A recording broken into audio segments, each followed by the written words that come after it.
Oh, sarang lucu.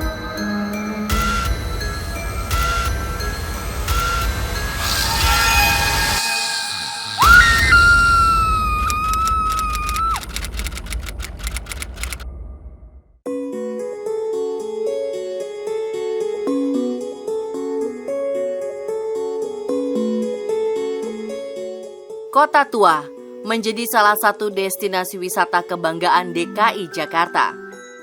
Dirancang dengan gaya Belanda Eropa, membuat kawasan ini ramai dikunjungi wisatawan. Namun, di balik keindahannya, tempat ini juga menjadi saksi bisu atas pembantaian etnis Tionghoa oleh VOC di tahun 1740. Salah satu bangunan yang menjadi saksi atas pembantaian itu adalah Rumah Akar. Banyak cerita soal Rumah Akar. Ada yang bilang bangunan yang ada di pinggir jalan ini pernah dijadikan sebagai kantor Belanda. Ada juga yang mengatakan ia sempat digunakan sebagai gereja. Namun kini, Rumah Akar yang juga sering dijadikan sebagai spot foto wisatawan berubah fungsi menjadi rumah hantu. Bangunan yang kaya akan sejarah dan misteri itu untuk sementara ini disulap menjadi Gedung Angker Batavia. Tak hanya Rumah Akar yang disulap menjadi rumah hantu, salah satu bangunan yang berada dekat Taman Fathahillah pun berubah menjadi horror house. Berkunjung ke Kota Tua, tak lengkap jika tak mencoba langsung wahana rumah hantu yang ada di sana. Tim On The Spot pun akan mengajak pemirsa menikmati keseruan di dalam rumah hantu Kota Tua.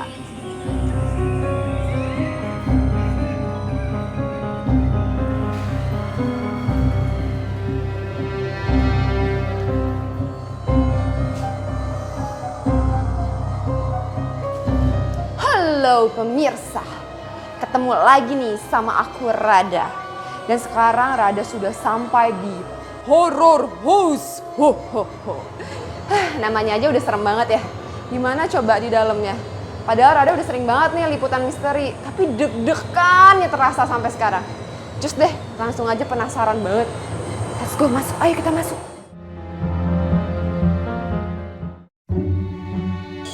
Bukan rumah hantu jika tak membuat jantung berdegup kencang. Rumah hantu yang terdiri dari beberapa ruangan itu beberapa kali membuat saya terkejut dengan kemunculan sosok-sosok yang menakutkan.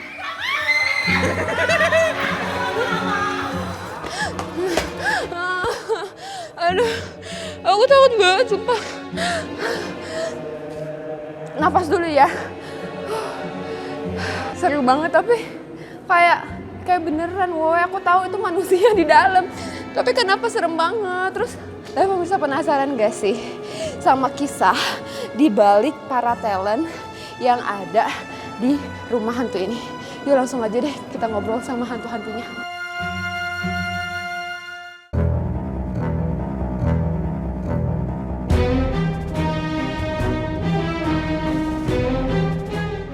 Hai pemirsa, kali ini Rada sudah berada di dalam ruang makeup para talent yang berperan menjadi hantu di rumah hantu Kota Tua.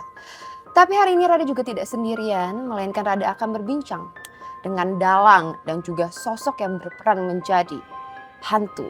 Siapa lagi kalau bukan Mas Erwin, apa kabar? Halo, baik Kak. Baik. Saya mau ngobrol aja tegang banget loh sama Mas Erwin. Padahal belum berubah ya? Iya. Belum berubah nih. Mas Erwin, Iya. ini hari ini mau berperan menjadi hantu apa nih? Saya rencananya mau jadi tapi aku sambil makeup nggak apa-apa ya? Iya nggak apa-apa dong, nggak apa-apa Ya, dong. aku rencananya mau jadi Kak. Mas Erwin, udah Ya. berapa lama sih berkecimpung nih di dunia seni untuk talent kan jatuh ini kan seni acting juga dong tentunya Iya. kan? Sebenarnya aku awalnya tuh dari cosplay Kak. Dari 2000, aku mulai masuk ke terjun 2016 di cosplay. Kan terus aku ya awalnya kan emang anime, tapi kok tiba-tiba pas lagi ada beberapa tawaran untuk jadi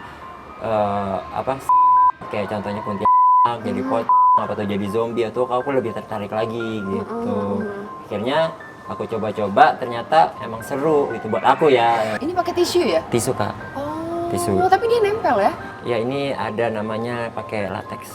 Oh, tapi berbeda nggak sih makeup untuk berperan menjadi hantu sama makeup pada umumnya tuh? Beda Kak, kalau di cosplay gitu ada makeup karakter, ada kalau misalnya ada makeup cantik, makeup ganteng gitu kan yang di itu. Nah kalau misalnya untuk yang lebih ke tekstur atau apa, kita pakainya ada yang latex atau ada yang pakainya lem fox atau lem putih. Oh, gitu Iya. ya? Tapi nggak masalah ya di wajah kayak perih gitu nggak? Sebenarnya iya, cuman itu tergantung dari tekstur teman-temannya sendiri, dia mau pakai lem fox atau pakai latex. Jadi kadang-kadang emang kalau yang nggak biasa perih Kak. Terus abis itunya merah-merah dia. Terjun dalam seni peran, rupanya juga kerap membuat pria 39 tahun ini ingin ikut melihat sosok-sosok asli dari tokoh-tokoh yang ia perankan.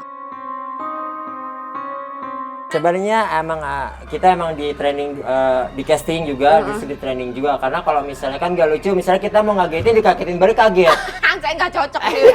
Tapi pernah nggak ada hal-hal yang mungkin ya, ini hal lucu yang ada di dalam nih saat berperan menjadi hantu atau sebaliknya?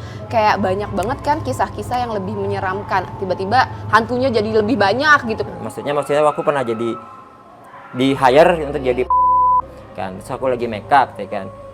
Yang asli nongol tuh di balik pohon ngeledekin kayak gitu doang gitu. Terus aku lihat, so, aku tegesin gitu, kayak ngeledekin balik lagi begitu. Bukan hanya berperan, Erwin pun dituntut harus lihai dalam merias wajahnya menjadi sosok hantu imajinasinya. Berbeda dengan alat make up biasanya, tim talent Rumah Hantu banyak bermain dalam pewarna makanan untuk menciptakan efek di wajahnya. Oh, ini udah baru berapa persen nih kira-kira make up? Ini baru setengahnya, masih ada setengah lagi Kak. Iya, jadi aku make up standar dulu. Oh, make up standar. Standar dulu maksudnya kayak dibentuk dulu, nanti kalau udah finishing baru kita kasih efek-efeknya. Oh, berarti ada step-stepnya ya? Iya, ada. Yang pertama tuh stepnya apa tuh? Stepnya biasa kan kalau misalnya foundation, aku nggak perlu pakai foundation kan, karena emang make up yang ngapain pakai foundation buat aku ya. Setan cantik ya. Iya.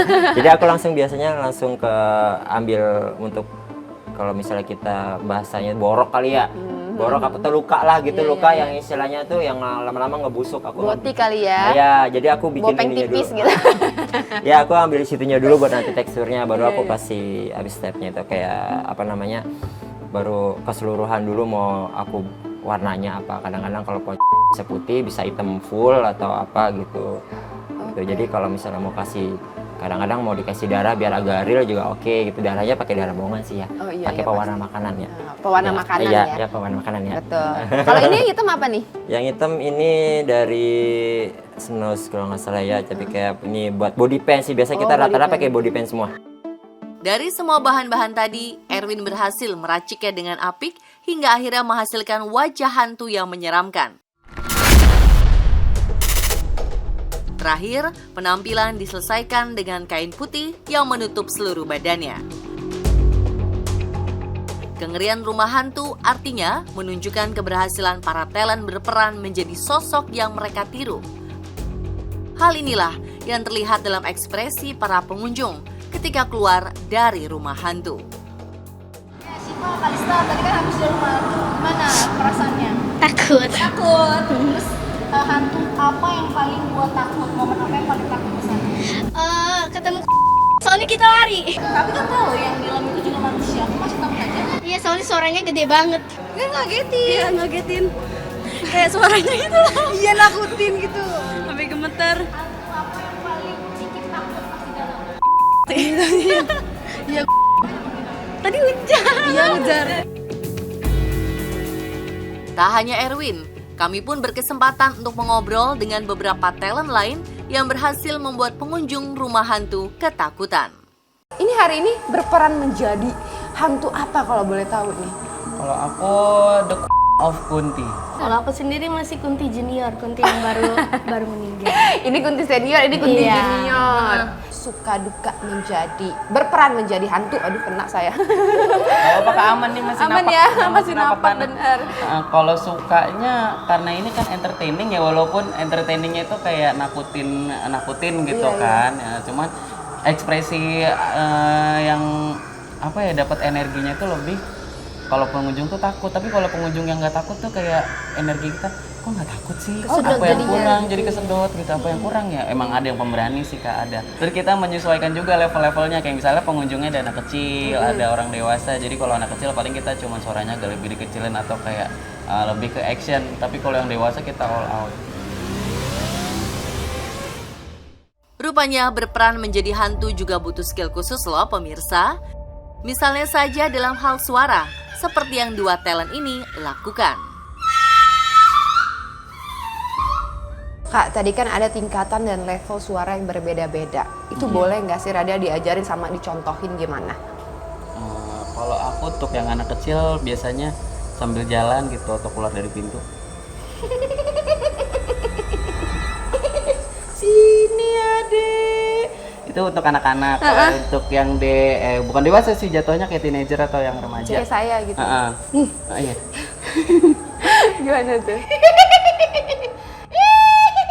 Kamu mau kemana cantik? Saya ikut ya. Nah itu untuk yang teenager. Kalau yang dewasa agak sedikit brutal. Gimana tuh?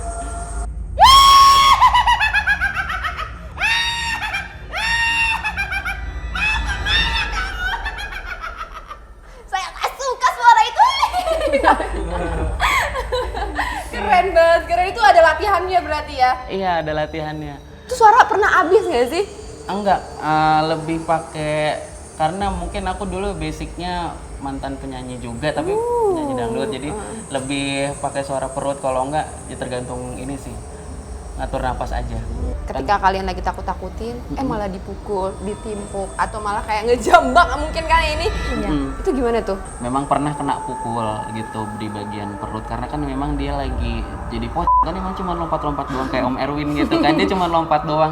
Mungkin ya itu karena saking takutnya sama ketendang gitu kan. Oke deh, terima kasih banyak infonya. Info-infonya juga sangat menarik dan aku pastinya akan datang terus ke rumah hantu Kota Tua ini.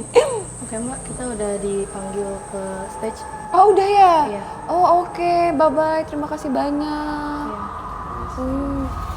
Langsung berperan menjadi hantu gitu, permisi. Oke pemirsa, itu dia kisah para talent yang berperan menjadi hantu di rumah hantu Kota Tua. Saksikan terus liputan unik lainnya hanya di On The Spot Trans 7. Rada mau masuk ke dalam lagi. Let's go. Mari Kak. Tapi Mas, bukan yang barusan keluar itu ya? Ah enggak, aku baru mau istirahat ini. Ya udah dipanggil ke dalam, aku baru mau istirahat. Kakaknya tadi ngomong sama siapa?